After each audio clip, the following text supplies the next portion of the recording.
कोई उम्मीद नहीं है। और मैं आपसे ये अपील करता हूँ कि आप पाकिस्तान इमरान खान के साथ शाना बशाना खड़े होके और पाकिस्तानी होने का हक अदा करें। इंशाल्लाह फतह इमरान खान की होगी, अवाम होगी।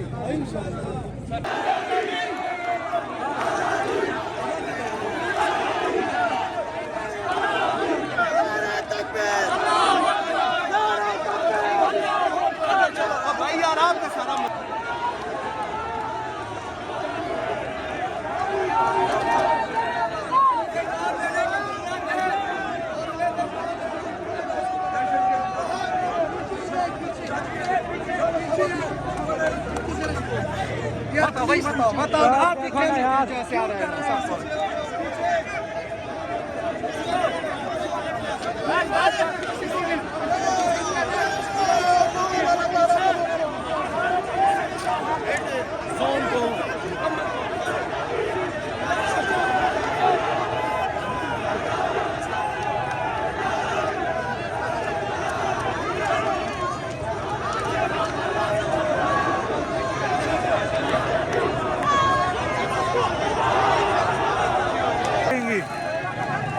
आज के फैसले का अल्हम्दुलिल्लाह सुम्मा अल्हम्दुलिल्लाह।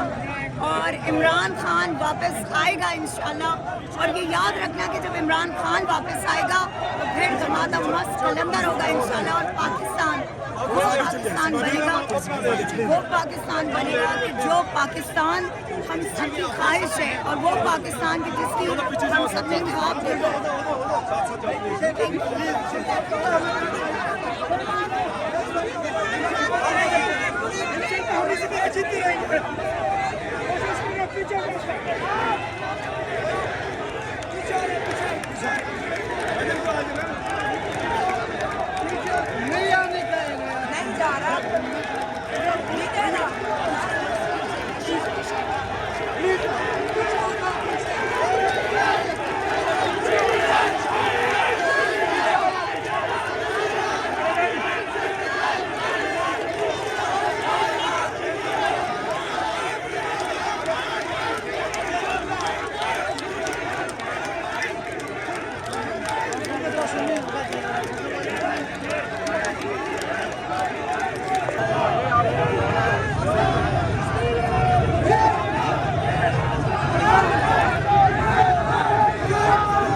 Hadi